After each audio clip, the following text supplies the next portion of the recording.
할렐루야, 좋은 아침입니다. 수요일 아침 말씀으로 하루를 시작합니다. 슬기로운 아침 시간 역대상 3장 말씀 보겠습니다. 대한민국은 민주주의를 표방합니다. 특별히 국민들이 선거를 통하여서 리더를 뽑는, 그래서 그에게 정권을 이양하여서 나라를 다스리게 하는 간접민주주의를 표방하죠. 그리 길지 않은 민주주의지만 많은 리더가 선출되어서 나라를 통치했습니다. 그런데 그들의 면면을 보면은요, 재임 기간이 있던 일들 때문에 재임 후에 책임을 져야 하는 상황들이 많이 발생하더라고요. 완벽한 인간 없습니다. 그래서 완벽한 리더가 없는 것이죠. 완벽한 인간이 없기 때문에 또한 100% 만족을 줄 수 있는 리더가 없습니다. 완벽한 리더가 없기 때문에 또한 100% 지지를 받는 리더도 없어요. 혹여나 참 능력 있는 리더가 등장하여서 모든 국민을 다 만족시킨다 할지라도 인간의 정치는 절대로 선이 될 수 없습니다. 자신의 이익을 위하여 돌아가기 때문에 악할 수밖에 없어요. 그러므로 우리에게 완벽한 평화, 완벽한 만족을 주는 것은요, 인간의 통치가 아니라 하나님의 다스리심, 하나님 나라임을 꼭 기억하며 성도로서 주님을 소망하고 바라보는 그 모습을 우리가 잊지 않고 늘 마음에 품고 살아가는 성도가 되어야 함을 우리가 지켜야 할 것입니다. 우리는 이 땅의 소망이 아니라 하늘의 소망을 두며 하나님의 다스림을 꿈꾸는 영혼들입니다. 말씀이 여러분을 다스리고 성령이 여러분을 이끌기를 소망합니다. 역대기는 포로기를 마치고 돌아온 남유다 백성들, 쉽게 말해서 이스라엘 사람들 위하여서 쓴 글입니다. 쉽지 않은 70년 포로기를 마치고 본국으로 복귀한 영혼들이에요. 망한 민족이고 포로기를 경험했던 불우한 자신들의 삶을 통하여서 자존감이 바닥인 영혼들에게 이 말씀은 다시금 성도로서의 자신감, 자존감을 불러일으키는 글입니다. 1장 말씀은요, 이스라엘 사람들에게 족보를 언급해요. 그런데 우리가 쉽게 아는 아브라함이 아니라 아담부터 족보가 시작되고 있습니다. 왜요? 너희는 망한 민족이 아니라 하나님이 사랑하여서 태초부터 너희를 향하여서 작정하고 시작한 민족이야 라고 그들의 자존심을 고취시키죠. 2장 말씀은 야곱, 즉 이스라엘의 아들들을 설명하시면서 야곱의 가정이 참 굴곡이 많았지만 그럼에도 야곱을 이스라엘로 변화시킨 그 하나님이 지금 너희의 하나님이야 라고 포로기를 마쳐온 영혼들에게 힘을 싣고 있습니다. 게다가 야곱을 이스라엘로 바꾼 하나님께서 우리의 삶 또한 재정비하시고 다시금 일으키실 거야 라고 희망을 주고 있는 글이죠. 오늘 3장 말씀은 다윗의 족보 또한 남유다의 왕들의 이름을 거론하고 있습니다. 여러분, 포로기를 마치고 복귀한 영혼들이 가장 돌아가고 싶은 때 가장 좋아하는 인물이 누굴까요? 바로 다윗일 것입니다. 왜냐하면 이스라엘의 가장 큰 전성기를 경험했던 왕이기 때문이죠. 다윗 때 나라가 풍성했고 힘이 있었고 강건했습니다. 그런데 그런 다윗의 아들들의 이름들을 오늘 본문을 보면은요, 참 다윗 또한 굴곡 많은 삶을 살았구나, 쉽지 않았구나, 우리는 쉽게 알 수 있습니다.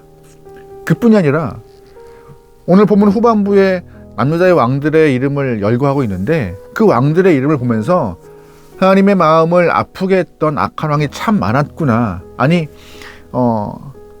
주님 앞에서 선한 모습을 가졌던 선한 임금이라 할지라도 산당을 해결하지 못하고 말년에는 주님을 등진 임금이 참 많았구나라고 인간의 왕은 한계가 있다라고 우리는 절실히 느끼는 것입니다. 이 본문에 언급하고 있는 3장 안에서 말하고 있는 이 수많은 족보들, 임금의 이름들을 보면서 우리는 얻을 교훈이 무엇이냐? 인간의 왕은 한계가 있다. 다윗이라 해도 참 굴곡 많은 인생, 또 다른 많은 임금들의 모습 보면서 완전한 임금 한 명도 없다는 것을 우리는 알아야 합니다. 이걸 좀 뒤집어서 본다면요, 인간의 리더는 한계가 있지만 하나님은 완전한 분이시고 그 하나님이 진짜 왕이시며 주님이 통치하실 때에 우리의 삶은 만족과 위로가 있음을 본문을 통하여서 우리는 알아야 하는 것입니다. 그래서 성도가 바라봐야 할 것은 어떤 것이라고요? 하나님 나라, 천국을 꿈꾸는 것이 성도의 본 모습인 것입니다. 그러므로 이 땅에서 발을 딛고 있는 성도이지만 우리는 직감해야 돼요. 이 땅에는 완벽함이 없다. 그래서 언제나 완벽함은 불가능하다는 것을 꼭 기억하면서 이 나라의 통치자, 리더, 저들 또한 완벽하지 않으니 성도로서 그들을 향해서 중보하는 그 모습을 꼭 가져야 한다는 것을 우리는 알아야 하는 것입니다. 여러분, 사실 이 역사는요, 망한 나라에게는 큰 의미가 없어요. 오히려 망한 이후에 후손들에게 역사를 가리키는 것은 그렇게 의미가 있을까? 오히려 새로운 비전과 목표를 제시하면서 앞으로 나가자고 하는 것이 더 희망적인 모습인 것 같은데, 굳이 망한 나라 역사를 들춰내어서 그들에게 아픈 과거를 끄집어내는 것 교훈적일 수 있습니다. 하지만 그것이 포인트 되면 안 되는 것이에요. 그러면 그런 관점에서 역대기는 그렇게 필요가 있을까 하는 그런 글이긴 해요. 하지만 하나님은 나라가 망한 이후에도 선지자와 예언자를 끊임없이 이스라엘 땅에 보내시면서 역대기의 말씀을 선포하게 하십니다. 왠지 아세요? 인간의 나라는 망할지라도 주님은 완벽하셔서 주님이 통치하신 나라는 망하지 않는다라는 것을 알려주고 싶은 거예요. 우리가 아무리 능력 있는 왕이라 할지라도 그는 한계가 있지만 하나님은 한계가 없는 분이시다. 완벽한 분이시다. 그래서 우리가 소망하고 꿈꿀 것은 하나님과 그의 나라밖에 없더라고 역대기는 희망을 주고 있는 것입니다. 여러분, 그러기에 무엇을 바라보십니까? 어디에 마음을 두고 소망 두십니까? 다른 것보다 하나님과 그가 통치하신 나라에 우리가 희망을 두고 마음을 놓고 시선을 꽂는 것이 성도로서의 바른 모습임을 꼭 기억하십시오. 사업하다가 망할 수 있어요. 시험 보다가 망칠 수 있고 떨어질 수 있습니다. 아니, 많이 떨어질 수 있어요. 하지만 사업이 망했다고, 시험 떨어졌다고 인생 망한 거 아닙니다. 하나님은 우리에게 사업 망했다고 너 인생 끝이야, 시험 망쳤다고 너 실패한 인생이라고 하지 않으세요. 다시금 일어나서 우리가 주님 나라 안에서 주님의 마음을 품고 다시금 일어서기 원하세요. 왠지 아세요? 주님 나라가 아직도 오지 않았으니까. 하나님이 통치하신 나라 안에서 위로받고 세임 얻으라고 다시금 일어나라 하십니다. 인생 가운데 어려움 때문에 주저앉을 수 있지만 주님이 통치하신 나라, 그곳을 향하여서 걸어가는 성도가 힘을 경험하고 능을 경험하고 위로 경험할 수 있으니 일어나 하면서 응원하시는 것입니다. 인생 과정에서 실패한 이후에도 하나님은 여전히 우리를 위해서 일하십니다. 힘을 주세요.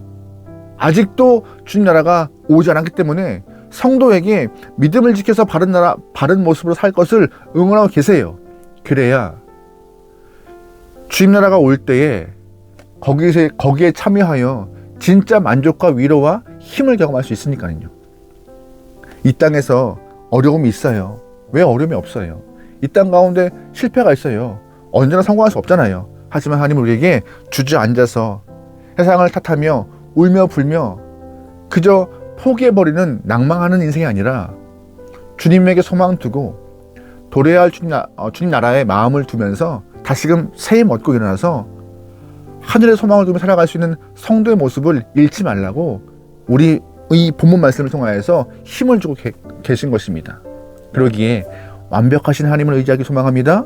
그러기에 완벽한 그 나라를 소망하며 하루하루 천국을 향하여서 한 걸음 뗄 수 있는 귀한 영되기 소망합니다. 오늘 본문 말씀은요, 한 가지 더 언급되는 귀한 이야기가 있어요. 6절부터 9절까지 말씀에 이런 표현이 있습니다. 또 이 말과 엘리사마와 엘리벨렛과 노가와 네벡과 야비야와 엘리사마와 엘레다와 엘리벨렛 9사람은 다 다윗의 아들이요 그들의 누이는 다말이며 이 외에 또 소실의 아들들이 있더라. 아멘. 6절부터 9절까지 다윗은 자신의 아들들의 이름을 열거하는데 잘 보시면 두 사람의 이름이 겹칩니다. 엘리사마와 엘리벨렛.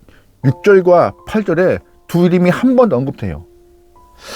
엘리사마는 하나님이 들어주셨다라는 뜻이고요. 엘리벨렛은 하나님이 구원이다라는 뜻입니다. 그런다면 왜 이 두 사람의 이름이 6절과 8절에 반복되었을까요? 학자들이 말하기에는 아마 6절에 있는 사람들이 먼저 일찍 죽었고 다윗이 그 엘리사마와 엘리벨렛 그 이름을 한 번 더 동생들에게 사용했다라고 추정을 하고 있습니다. 여러분 질문 드려보죠. 죽은 아들의 이름을 동생에게 다시금 물려주고 불리게 하는 것이 쉬울까요? 쉽지 않습니다. 쉽지 않아요. 죽은 아들의 이름을 다시금 물려준다? 어려운 일입니다. 하지만 다윗은 일찍 죽은 자녀의 이름을 동생에게 붙여서 불리게 합니다. 왜일까요? 그 이유는요, 엘리사마와 엘리벨렛 그 이름의 뜻, 즉 하나님이 들어주셨고 하나님이 구원하시다, 이 뜻에 더욱더 집착하고 있는 것이에요. 맞아요. 이름 붙이기 쉽지 않지만 그 뜻이 너무나 좋은 거예요. 그 뜻을 놓치고 싶지 않은 다윗의 마음이 아들들의 이름에 들어가 있는 것입니다. 하나님이 들어주지 않고 하나님이 구원하지 않으면 완벽한 삶 불가능하다.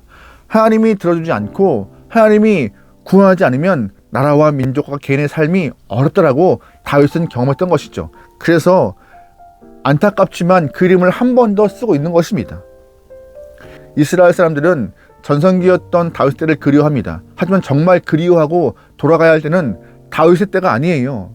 하나님이 들어주셨던 그때, 하나님이 구원하여서 우리를 생명 주신 그때로 돌아가 마음을 뜨겁게 다시금 정비하여서 주님을 닮아가 쫓아가는 것이 성도가 돌아가야 될 때, 추구해야 될 때, 바라봐야 될 때임을 여러분 잘 아셔야 합니다.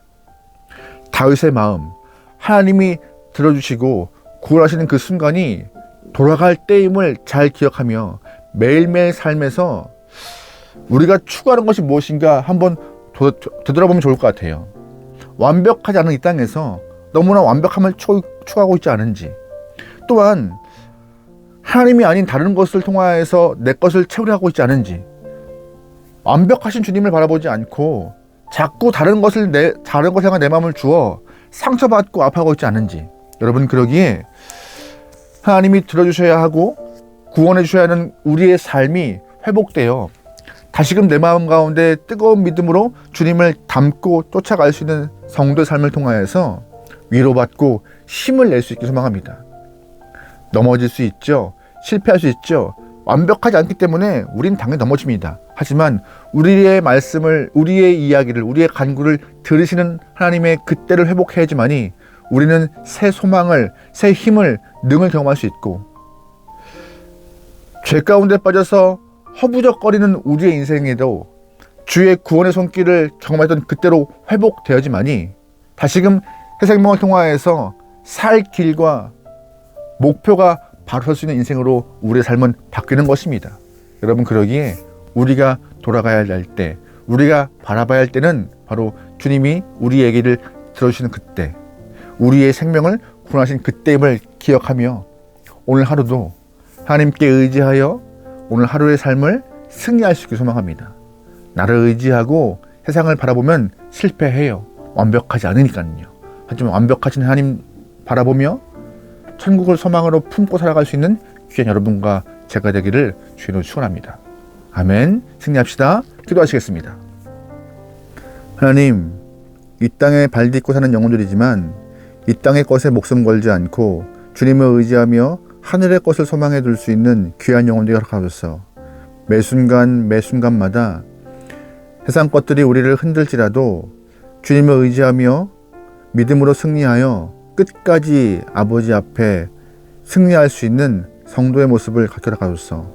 오늘 하루도 승리케 원합니다. 오늘 하루도 주님 마음을 선포하며 주님 뜻대로 살기 원하오니 성령 하나님이셔 역사하여 주시옵소서. 문종을 맡기오며 예수님의 이름으로 기도합니다. 아멘.